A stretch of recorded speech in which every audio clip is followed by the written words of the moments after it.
Vă salut, oameni buni, Daniel sunt și azi vorbim exact cum v-am obișnuit despre pomi fructiferi. Pomi fructiferi pe care noi am plantat în această perioada premergătoare verii. Ei au ajuns într-un anumit stadiu de dezvoltare.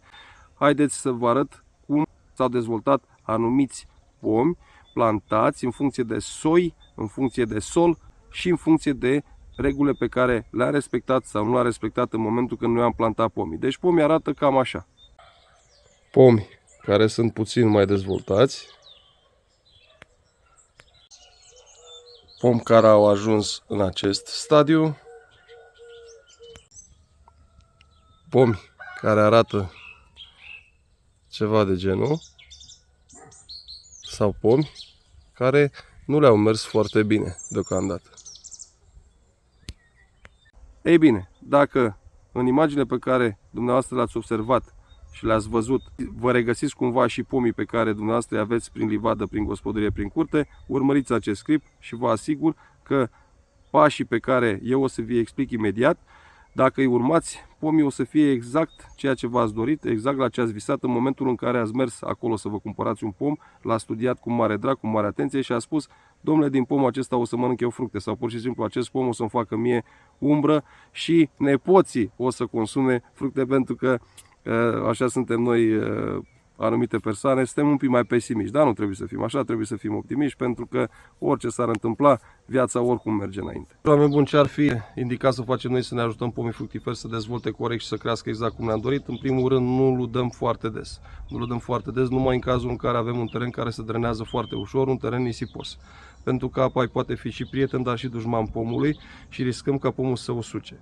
În al doilea rând, încercăm să nu săpăm pomul în primii 2-3 ani de viață, pentru că acolo e nevoie de liniște în acea zonă, rădăcinile trebuie să se dezvolte și să se formeze. Noi prin săpat putem aduce nu numai o cantitate mult mai mare de precipitații în acea zonă, dar și afectăm prin săpare rădăcinile. Așa că lăsați-l în pace 2-3 ani de zile, pentru că este mult mai bine. Nu trebuie stimulată creșterea prin adăugarea, eu știu, a bălegarului sau a gunoiului de grajd, cum doriți dumneavoastră să-l numiți, pentru că în cantitate mare el poate să afecteze rădăcinile și, în ultimul rând, tulpina, zona unde noi am pus. Așa indicat ar fi, dacă vrem să stimulăm cumva creșterea, să găsim alte soluții. Sunt o grămadă de substanțe, soluții care pot fi luate în calcul și ajută mult mai bine și mult mai ușor pomul nostru fructifer.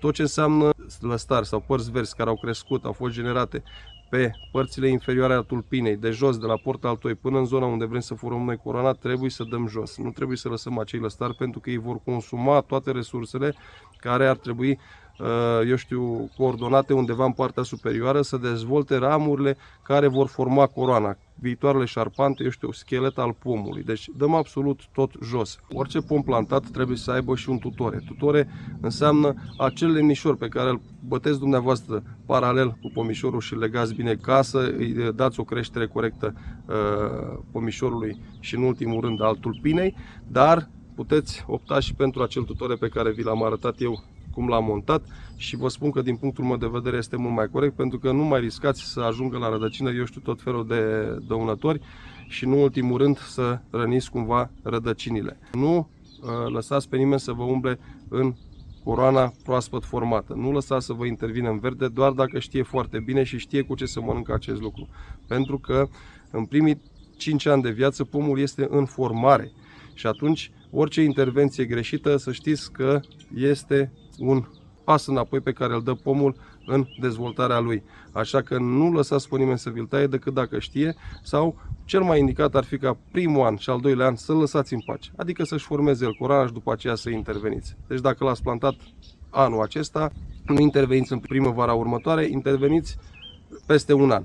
Și atunci, sigur, 100% toate părțile care au fost tinere, lăstarii, se vor lemnifica foarte bine și nu mai riscați ca pomul să îmbolnăvească și, în același timp, aveți cumva cum să-i vedeți mai bine de unde tăiați și ce lăsați pentru a forma coroana. Nu trebuie să văruiți pomii. În primii 2-3 ani lăsați pomii nevăruiți.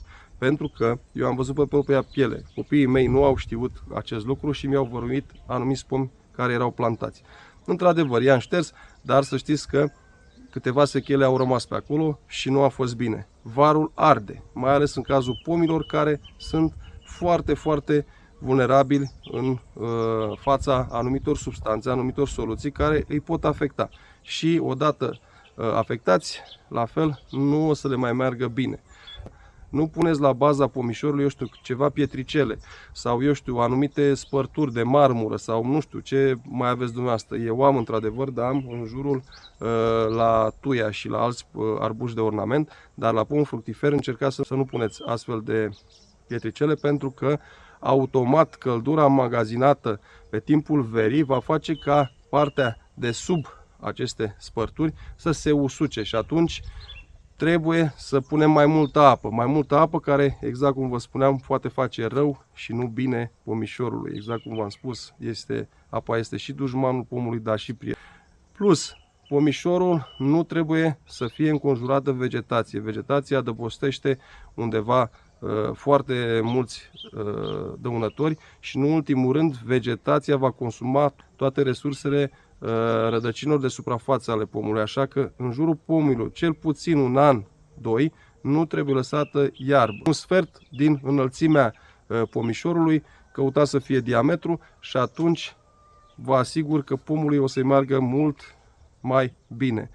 Pe perioada friguroasă, pe perioada iernii, cred că cel mai indicat ar fi ca pomul proaspăt plantat să-l mulciți, dar nu cum am văzut în alte clipuri, că au pus acolo, eu știu, o grămadă de fân uscat și la revedere totul s-a rezolvat. Nu.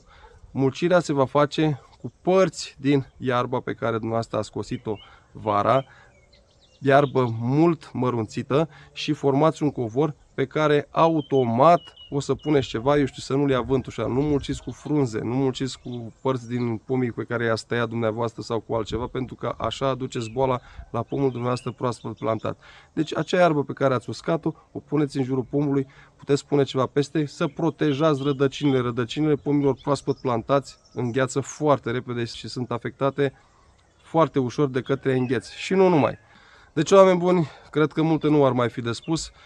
Bineînțeles, aș putea să vorbesc 2 ore despre pomi, dar nu vreau să lungesc foarte mult clipul și să deranjez anumite persoane. Vă doresc numai bine și, exact cum v-am obișnuit, aveți grijă de pomii dumneavoastră, pentru că așa ar fi normal. Numai bine!